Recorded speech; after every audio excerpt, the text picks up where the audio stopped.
Joris.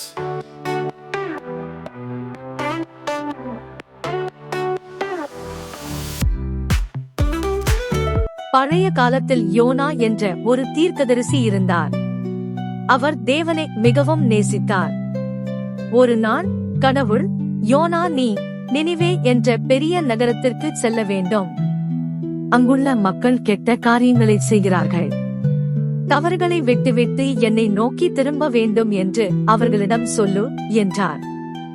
ஆனால் யோனாவுக்கு அந்த நகர மக்களை பிடிக்கவில்லை. அவர் தேவனுடைய வார்த்தையை கேட்காமல் ஓடிப்போக முடிவு செய்தார்.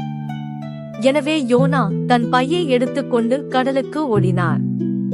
தர்ஷீஷ் என்ற இடத்திற்கு செல்லும் ஒரு பெரிய கப்பலை கண்டு கப்பலில் ஏறி, இப்போது கடவுள் என்னை கண்டுபிடிக்க முடியாது என்று நினைத்தார். யோனா கப்பலின் கீழ் தட்டில் தூங்கிக் கொண்டு இருந்தார். கப்பல் கடலில் பயணித்த போது வானம் இருண்டது. காற்று அடித்தது. பெரிய அலைகள் கப்பலுக்கு எதிராக மோதியது. மாலுமிகள் மிகவும் பயந்தனர். அவர்கள், ஏன் இப்படி நடக்கிறது என்று யோசித்தனர். யாரால் இந்த ஆபத்து வந்துள்ளது என்பதை சீட்டு போட்டு பார்த்ததில் யோனாவின் பேருக்கு சீட்டு விழுந்தது. அப்போது யோனா, இந்த புயல் என் காரணத்தால் தான் வந்திருக்கிறது. ஏனென்றால் நான் கடவுளிடமிருந்து ஓடிப்போகிறேன். என்னை கடலில் தள்ளிவிடுங்கள், அப்போது புயல் அடங்கும் என்று சொன்னார். மாலுமிகள் அதை செய்ய விரும்பவில்லை.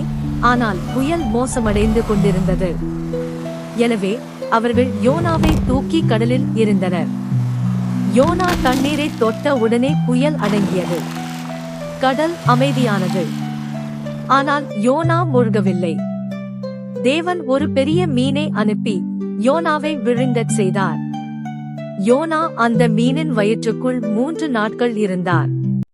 அங்கே அவர் மனம் திருந்தி தேவனை நோக்கி, கர்த்தாவே, என்னை காப்பாற்றினதற்கு நன்றி.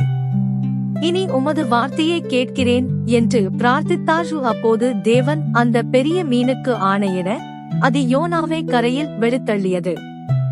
யோனா எழுந்து நினிவேக்கு சென்று, நீங்கள் உங்கள் தீய வழிகளை விட்டுவிட்டு தேவனை நோக்கி திரும்புங்கள், இல்லையெனில் தேவன் உங்கள் நகரத்தை அழிப்பார் என்று மக்களிடம் கூறினார். நினிவே நகர அரசனும் குடிமக்கள் அனைவரும் தேவனிடத்தில் மனம் திரும்பும்படி ஆணையிட்டான். நினிவே மக்கள் செவி கொடுத்தனர். அவர்கள் மன்னிப்பு கேட்டு மாறுவதாக உறுதியளித்தனர். அவர்கள் மனம் திருந்தியதால் கடவுள் அவர்களை மன்னித்தார். ஆனால் கடவுள் மக்களை விரைவாக மன்னித்தது யோனாவுக்கு புரியவில்லை. அவர் நகரத்திற்கு வெளியே உட்கார்ந்து கொஞ்சம் கோபமாக உணர்ந்தார். சூரியன் சூடாக இருந்தது. எனவே யோனாவுக்கு நிழலை கொடுக்க கடவுள் ஒரு ஆமணக்கு செடியை வளரச் செய்தார். யோனாவுக்கு அந்த செடி பிடித்திருந்தது. அதன் கீழ் குளிர்ச்சியாக உணர்ந்தார். கடவுள் மறுநாள் காலையில் ஒரு பூச்சியை உண்டாக்கி அச்செடியை அரித்து போன பண்ணினார். அதனால் செடி காய்ந்து போயிற்று.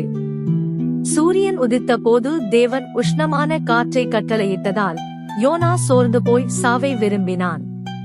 பின்னர் கடவுள் யோனாவை நோக்கி, யோனா, நீ இந்த சிறிய செடியை பற்றி கவலைப்படுகிறாய்.